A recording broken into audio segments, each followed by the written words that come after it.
ডাকসু নির্বাচনে জামাত শিবিরের বিজয় হয়েছে, মৌলবাদীদের উত্থান হয়েছে, দক্ষিণপন্থীদের বিজয় হয়েছে, এই ফ্রেমে দেখার কোনো সুযোগ নাই। এখানে প্যান্ট শার্ট পরা মেয়েরাও শিবিরের ছেলেদেরকে ভোট দিচ্ছে, এখন স্কার্ট পরা মেয়েটাও শিবিরের ছেলেকে ভোট দিচ্ছে। তবে এখন আপনি এটাকে কিভাবে জামাত শিবিরের প্যানেল বলবেন, কিভাবে ইসলামের পক্ষে প্যানেল বলা, দক্ষিণপন্থীদের মৌলবাদী জনগোষ্ঠী অথবা এই জঙ্গিদেরকে ভোট দিয়েছে, এটা আপনি বলতে পারবেন না। এটা বললে যেটা হবে, এই ছাত্রছাত্রীরা কিন্তু আবার প্রতিবাদ করবে, তারা এটাকে ভালোভাবে নেবে না। এবং এই শিক্ষার্থীদের প্রতিবাদ জাহাঙ্গীরনগর বিশ্ববিদ্যালয়, রাজশাহী বিশ্ববিদ্যালয়, চট্টগ্রাম বিশ্ববিদ্যালয়ে পড়বে, অতএব সেইটা ভালো হবে। বরং রাজনৈতিক দলের কর্মী হিসেবে আমি এটাকে দেখতে চাই যে গণ অভ্যুত্থানের পরে শিক্ষার্থী তরুণ তরুণীদের যে চিন্তার প্যাটার্ন পরিবর্তন হয়ে গেছে, এই প্যাটার্নটা আমাদের রাজনৈতিক দলের বোঝা দরকার। এইটা বুঝতে পারলেই জাতীয় নির্বাচন থেকে শুরু করে আগামী দিনের রাজনীতিতে আমরা ভালো করবার একটা সুযোগ পাবো।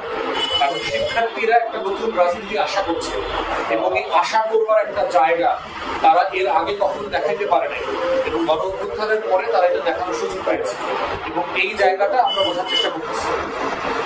থার্ড হচ্ছে এটা একটা মূল্যায়ন, সেটা হচ্ছে এইটার মাধ্যমে আগামী দিনের জাতীয় রাজনীতির জোট এবং জোট কেন্দ্রিক যে মেরুকরণটা হয়, সেই মেরুকরণের একটা বাস্তবতা তৈরি হওয়ার জায়গা তৈরি হয়েছে বলে মনে করতেছে। তো সেই ক্ষেত্রে ঐতিহাসিক যে মেরুকরণের যে বলয়, কার সাথে কার জোট হবে, সেই জোটের অঙ্কেও একটা হিসাব নিকাশ বদলে যাওয়ার সম্ভাবনা তৈরি হয়েছে। এখন সেটা কি হবে, সেটা হচ্ছে ধরেন টানা আগামী 1-2 মাস বিভিন্ন ছাত্র সংসদের নির্বাচনের পরে এইটা আরো একটু সেটেল হবে। হয়তো একই প্যাটার্নের রেজাল্ট আমরা জাহাঙ্গীরনগরে দেখবো না, হয়তো রাজশাহী বিশ্ববিদ্যালয়ের প্যাটার্নটা একটু ডিফারেন্ট হবে, চট্টগ্রাম বিশ্ববিদ্যালয় ডিফারেন্ট হবে, কৃষি বিশ্ববিদ্যালয় ডিফারেন্ট হবে। এই ডিফারেন্ট নির্বাচনের প্যাটার্নের কনক্লুশনটা যেটা হবে সেটা হচ্ছে আগামী দিনের রাজনীতি। আমি এটাকে লেসন আকারে নিচ্ছি, এবং আমাদের দল থেকে আপনার 7 জন প্রার্থী প্রতিযোগিতা করেছে ডাকসু, এবং তারা বিভিন্ন প্যানেলে করেছে, কারণ আমরা প্যানেল দিইনি, আমরা ওদেরকে স্বাধীনতা দিয়েছি, তারা যখন যে প্যানেলে নির্বাচন করতে যায় তারা করবে। কেউ কেউ প্যানেলে করেছে, কেউ কেউ স্বতন্ত্র করেছে। রোকেয়া হলে আমাদের সদস্য পদে একটা মেয়ে নির্বাচিত হয়েছে। নতুন রাজনৈতিক দল হিসাবে আমরা বোধ করি আমাদের ছাত্র সংগঠনের যে সাইজ, সেটা আমাদের জন্য একটা বড় অর্জন, এবং আমাদের 7-8 জন প্রার্থী যারা ছিল তারা সবাই খুব ভালো ভোট পেয়েছে, 1000, 1200, 1400, 1000 ভোট পেয়েছে। তো সেটা আমাদের জন্য একটা ব্যাপক অর্জন হিসাবে আমরা দেখি। এবং আমরা বোধ করছি যে জাতীয় নির্বাচনের যে দলগুলো, বড় বড় রাজনৈতিক দলগুলো যেই পরিপক্ক আচরণ করার প্রয়োজন ছিল, তারা ডাকসুতে সেটা আসলে করেন নাই। কোনো দলই ভালোভাবে আচরণটা করেন নাই।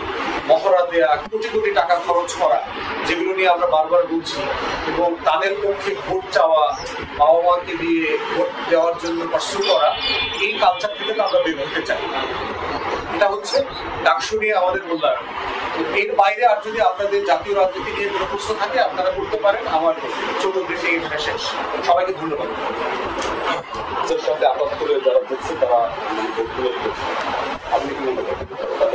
দেখেন, জগন্নাথ হলে 2000+ হিন্দু শিক্ষার্থীদের ভোট, এবং এই ভোটের প্যাটার্নটা যদি আপনি অ্যাসেস করেন, সেখানে শিবিরের প্যানেল পেয়েছে 10টা ভোট সর্বোচ্চ। দেখুন, আমরা তো আমাদের দেশের মাইনরিটি ভোটিং প্যাটার্নটা জানি, তারা ঐতিহাসিকভাবে আওয়ামী লীগকে ভোট দেয়। তাহলে এই এক্সাম্পলটাই প্রমাণ করছে ভোট আসলে কোথায় পড়েছে। এখানে কিন্তু ছাত্র দলের ভিপি সবচেয়ে বেশি ভোট পেয়েছে। মেঘমুল্লার বসু একটা বাম জোট থেকে দাঁড়াচ্ছে, সেই ভোট অনেক বেশি পেয়েছে। তারপরে হচ্ছে ফাতেমা ওয়ামা ফাতেমা, যে বাম ছাত্র ফেডারেশনের নেত্রী, তারা প্রচুর ভোট পেয়েছে। তাহলে আওয়ামী লীগের দোসররা ভোট তুলে কোথায় দিল? জামাত শিবিরকে তো দেয় নাই। প্রশ্ন হচ্ছে এই অ্যাসেসমেন্টটা রং। এবং ছাত্রী হলগুলোর ভোট যদি দেখেন, সেখানে প্রায় কাছাকাছি। কোনো কোনো জায়গায় ছাত্র দল বেশ ভালো করছে, কোনো কোনো জায়গাতে আবার শিবিরের ছেলেমেয়েরা ভালো করছে। এইখানে আপনি এই প্যাটার্নে যদি কেউ বোঝার চেষ্টা করে, সে রাজনীতিটাকে ভুল বুঝবে, এবং তারা বারবার এই ছাত্র সমাজকে না বুঝতে পেরে তাদের থেকে ডিসকানেক্ট হয়ে যাবে। এবং এটা আমরা দেখতে পাচ্ছি, বড় রাজনৈতিক দলগুলো যে ভাষায় কথা বলছে, সেইটা নতুন প্রজন্মের ভাষা না। মাথায় রাখতে হবে, গত 20 বছর ধরে, 22 বছর ধরে কেউ ভোট দেয়নি। দেশের প্রায় 6 কোটি তরুণ, যাদের বয়স 35-40 হয়ে গেছে, তারা কোনোদিন ভোট দেয়নি। অতএব তাদেরকে আমরা যদি বোঝার জন্য চেষ্টা না করে তাদেরকে ফ্রেমিং করি, রাজাকার, মৌলবাদী, জঙ্গি, আওয়ামী লীগের দোষর, এভাবে ভোট দিচ্ছে ওভাবে দিচ্ছে, সেটা কোনোভাবে আলটিমেটলি আমাদের জন্য কল্যাণ বয়ে আনবে। বরং হচ্ছে এটা অবজেক্টিভলি দেখা দরকার।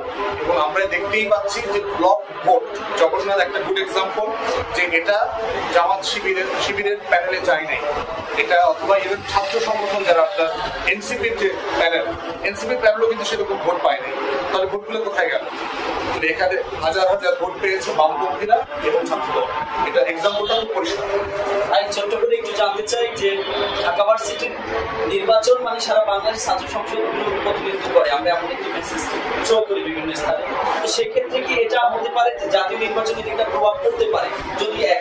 দ্বিতীয় নাম্বার হচ্ছে যে গতকালকে বরিশালের সেলিনা রহমান একটি কথা বলেছিলেন, তিনি জামাতকে ইঙ্গিত দিয়ে বলেছিলেন যে শস্যের বুদ্ধি ভোট, এমনটা তথ্য কিন্তু আমরা গতকালকে গণমাধ্যমে প্রকাশ করছিলাম। তাদের সাথে একত্রিত হয়ে যেখানে বাংলাদেশের আন্দোলন সংগ্রাম করেছে, সেখানে আবার তাদের হারানোর জন্য সর্বোচ্চ চেষ্টা তারা করে বিজয়ী হয়েছে।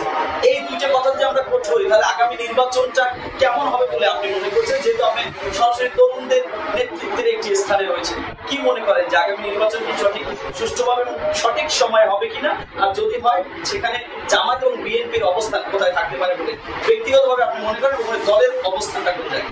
দেখেন, গত সপ্তাহে প্রফেসর ইউনূসের সাথে আমাদের মিটিং ছিল। মিটিংয়ে একটা বিষয় আমরা খুব পরিষ্কার যে উনি খুবই দৃঢ় প্রতিজ্ঞ যে আগামী ফেব্রুয়ারিতে নির্বাচন দিয়ে দেবেন। এবং টোটাল সরকারের যে ইন্টারনাল মুভ, আমার সাথে ধরেন প্রায় প্রতি সপ্তাহে অনেকগুলোদের সাথে রেগুলার দেখা হচ্ছে, সব পুরো গভর্নমেন্ট এক্সিট করে চলে গেছে যে নির্বাচনের মধ্য দিয়ে তারা ভালোভাবে চলে যাবে। এবং নির্বাচন করার চ্যালেঞ্জ যে আছে এটা কিন্তু আবার তারা সবাই স্বীকার করে যে আইন শৃঙ্খলা বাহিনী ঠিকভাবে কাজ করবে কিনা, অনেকদিন পর নির্বাচন হচ্ছে, ইলেকশনের মাঠে আপনার আওয়ামী লীগ নাই, অতএব বিএনপি কি এত আধিপত্য বিস্তার করবে যে নির্বাচনের মাঠ নষ্ট করে দেবে। এবং এটা আপনারা এলাকায় মহল্লা টের পাচ্ছেন। বিএনপির বিভিন্ন গ্রুপ, আমার এলাকায় মাতপাশে আমি 2 গ্রুপের রামদা মিছিল দেখছি। এখানে বিএনপির যে গ্রুপিং আছে, আপনারা যারা লোকাল পলিটিক্স ফলো করেন আপনারা জানেন, এটা নিজে দেখেছি। পিছনে পুলিশ দাঁড়ায় আছে, পুলিশ বেচারা কি করবে? 4 জন পুলিশ 50-100 লোক রামদানিয়া মিছিল করতেছে, ধাওয়া পাল্টা দেওয়া করতেছে, 4 জন পুলিশ কি করতে পারবে? কিছু করতে পারবে।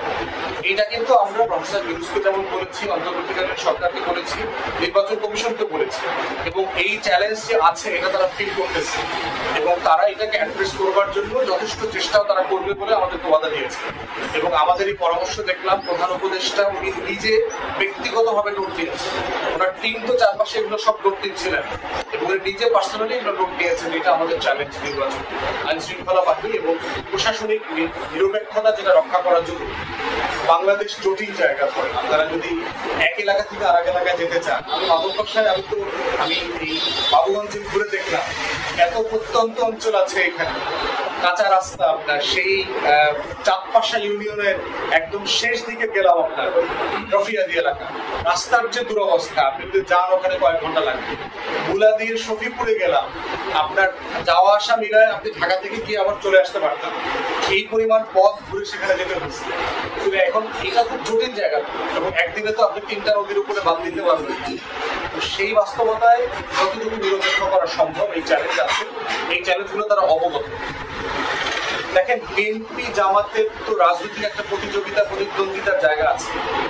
এখন আগে তারা একসাথে আন্দোলন করছে, সেটা আওয়ামী লীগ সাপেক্ষে করছে।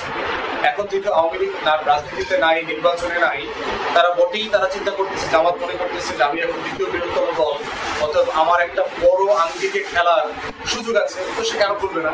বাবুগঞ্জের মাঠে যদি কেউ মেসি হওয়ার সুযোগ পায়, সে তো ফুটবল খেলে মেসি হতে চাইবে। এখানে যদি কেউ মনে করে যে আমি শোয়েব আক্তারের মতো এখানে বল করে রাওয়ালপিন্ডি এক্সপ্রেস হবে এখানে ছোট মাঠে খেলে যদি কেউ সাকিব হইতে চায়, হওয়ার চেষ্টা করবে। এই জন্য আমার কাছে মনে হয় যে এখানে খুব বেশি টেনশন নাই। এগুলো আমি মনে করি গণতান্ত্রিক চর্চা, এইটা যেন একটা অশালীন জায়গায় না যায়। ধরেন, আপনাদের মনে থাকার কথা যে ঢাকাতে যখন যুবদলের একটা ছেলেকে পাথর মেরে খুন করা হলো, তখন তারেক রহমানের নামে যে স্লোগানগুলো দেওয়া হয়েছে, খুব কুৎসিত শব্দে স্লোগান দেওয়া হয়েছে। আপনি বিএনপি চাঁদাবাজি করতেছে, বিএনপি নেতাদের ব্যাপারে আমরা অভিযোগ করতেই পারি এবং সেটা তারেক রহমানকে আমরা আহ্বান করতে পারি আপনি একটু অ্যাকশন নেন। তারেক রহমানের বাপ্পা তুলে গালাগালি করা এটা অস্বাভাবিক। এই জন্য হচ্ছে রাজনৈতিক প্রতিপক্ষের ভাষা, রাজনীতিতে সমালোচনা করা, এটা তো গণতান্ত্রিক প্র্যাকটিস, থাকতেই হবে, কিন্তু সেটা যেন বাপ মা তুলে গালাগালি, স্ল্যাং